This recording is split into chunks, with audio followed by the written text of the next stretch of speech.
जय हिंद दोस्तों, एक बार फिर से आप सभी का स्वागत है आपके अपने चैनल खाकी टॉक में। मैं हूं आपका दोस्त, आपका भाई अनुज सिंह, लेकर आया हूं आपके लिए इन्फॉर्मेटिव वीडियो।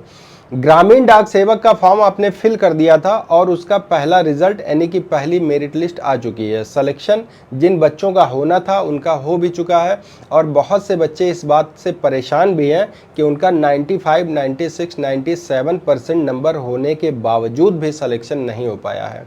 ऐसा क्यों हुआ है? क्योंकि कहीं ना कहीं इसमें एक स्कैम भी हुआ है। स्कैम क्या हुआ है आज उसका भी मैं खुलासा करने वाला हूं कि कैसे 35, 36, 70, 60 और 50% तक बच्चों का सिलेक्शन हो चुका है ऑलरेडी इस लिस्ट में। आपको शॉक्ड लगेगा, लेकिन ये बात विद प्रूफ मैं आपके सामने रखने वाला हूं। देखिए, 100 रुपए की खातिर बच्चों के भविष्य के साथ खिलवाड़ किया जा रहा है। एक बेहतर पारदर्शी रणनीति क्यों नहीं अपनाई जा रही है? इतनी बड़ी परीक्षाओं के लिए बार बार ऐसा होता रहता है।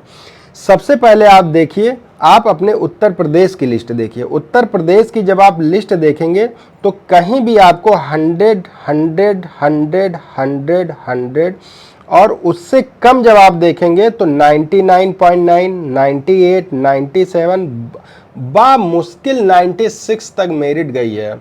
मुश्किलन 96 जब आप ढूंढेंगे तब आपको जाकर एक आध कोई बच्चा ऐसा मिल जाएगा जो 96 पर सेलेक्ट हुआ हो, एक आध।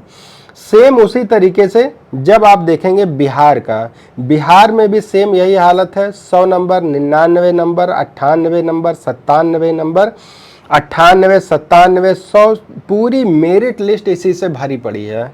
कितना? 100 और 98 के बीच। लेकिन अब घोटाला और स्कैम कहाँ हुआ है वो देखिए। आप नॉर्थ ईस्ट की जो मेरिट लिस्ट है वो उठाइए, आप ऑफिशियल वेबसाइट से इसको डाउनलोड कर लीजिए। किसी भी तरीके का फ्रॉड या धोखा नहीं है, पूरी जेन्युइन लिस्ट है और वो जेन्युइन लिस्ट आपको दिखाने जा रहा हूँ। आप आइए पेज नंबर 35 पर। 35 पर जब आप आएंगे तो जो रोल नंबर है 1317 यानी कि 1317 पर जिस बच्चे का सिलेक्शन हुआ है, पीडब्ल्यूडी कैंडिडेट है और उसका 50.8182 पर सिलेक्शन हो चुका है। अब आप कहेंगे कि फिजिकली हैंडीकैप्ड बच्चा है, सिलेक्शन हो सकता है, मान लेते हैं। चलिए, तो आप लिस्ट नंबर उसी के नीचे जब आप स्क्रॉल डाउन करेंगे तो 1335 नंबर पे जो बच्चा है ओबीसी का, इसका आप देखेंगे कितना है, 41। कितने पे सिलेक्शन हुआ है? 41। वहीं आप 1329 पे देखेंगे, अनरिजर्व कैटेगरी का बच्चा है, 75 पर सिलेक्शन इसका हो चुका है। जब नीचे जब आप नीचे स्क्रॉल करेंगे, लिस्ट को जब नीचे देखेंगे तो अनरिजर्व कैटेगरी का 72%, 72%, पीडब्ल्यूडी कैंडिडेट 50%, फिर नीचे आएंगे अनरिजर्व कैटेगरी 69%। 69% पर सिलेक्शन यहाँ पर हो चुका है।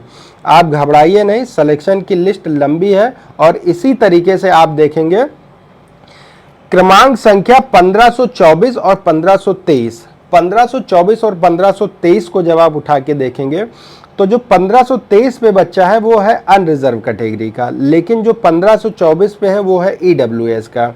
अब दोनों ही सेम पोस्ट ऑफिस के बच्चे हैं। एक का सिलेक्शन हुआ है एबीपीएम पे और दूसरा का हुआ है बीपीएम पे।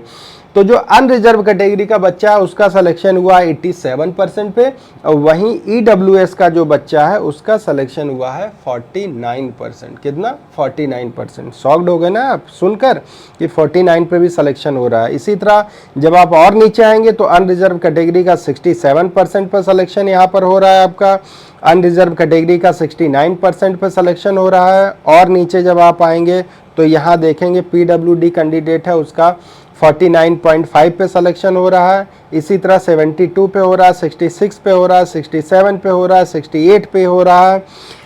सबसे बड़ी बात आप देखेंगे क्रमांक संख्या 1824 पे केवल 32.33 पर एक बच्चे का सिलेक्शन हो गया, यानी कि 32% नंबर पर एक बच्चा सिलेक्शन ले लेता है। लिस्ट लंबी है, आप नीचे स्क्रॉल करते जाएंगे, देखते जाएंगे कि किस तरीके से यहाँ पर घोटाला या जो भी कहें, मैं नहीं कहता हूँ घोटाला, लेकिन क्यों आप ऐसा नहीं कर रहे हैं कि जब आप फॉर्म भरवा रहे हैं तो केवल और केवल आप ये कह रहे हैं कि बस अपने मैनुअली आप अपने नंबर फिल कर दीजिए। 100% कोई फिल किए दे रहा है, कोई 99.9% फिल किए दे रहा है। आप मार्कशीट अपलोड करवाइए, आप डायरेक्ट कहिए कि मार्कशीट आप अपलोड करिए और उसी के अकॉर्डिंग आप नंबर आपको फिल करना, और इसका एक डेटाबेस बनाइए। आप ये नहीं कि जिसने जो फिल कर दिया उसी के अकॉर्डिंग आप ले रहे हैं। या तो फिर आप एक नॉर्मल सा एग्जाम कराइए। जब इतनी बड़ी परीक्षा आप करा रहे हैं तो एक नॉर्मल सा एग्जाम कराने में क्या दिक्कत आ रही है? आप केवल और केवल एक जो लोकल लैंग्वेज है, जैसे मान लीजिए कि आप बिहार से हैं, बिहार में आपने ऑप्शन दे दिया हिंदी और इंग्लिश भाषी का, गुजरात में गुजराती, तो जो स्टेट का, जिस स्टेट का बच्चा, उससे उस लैंग्वेज में केवल उसी भाषा का एक एग्जाम ले लीजिए। 10 नंबर, 20 नंबर, 50 नंबर का ले लीजिए। कम से कम जो क्वालिफाइड बच्चे हैं, जिनके अंदर गट्स है, वो तो सामने आ पाएंगे। इस तरीके से फर्जीवाड़ा कोई 32 नंबर लाकर सेलेक्ट हो जा रहा है और कोई 99% लाकर भी सिलेक्शन नहीं हो पा रहा है उसका, तो उसके अंदर एक गिल्ट भावना आएगी कि नहीं आएगी? वो हताश निराश होगा बच्चा या नहीं होगा? 100 रुपये फीस के लिए करोड़ों रुपए तो आपने राजस्व में जमा कर लिए, लेकिन बच्चों का भविष्य जो अंधकार में चला गया उसकी कोई चिंता नहीं है। ठीक है, इसके लिए आपको आगे आना होगा, आपको आवाज़ उठानी होगी, हर तरीके से आपको अपने फ्यूचर को सिक्योर करना होगा। बाकी आप देख लीजिए कि आपको क्या करना है। एक इम्पॉर्टेंट जानकारी थी, आपके साथ साझा करनी थी। चलिए मिलते हैं इसी तरीके से एक और इन्फॉर्मेटिव वीडियो के साथ। तब तक आप सभी को जय हिंद, जय भारत।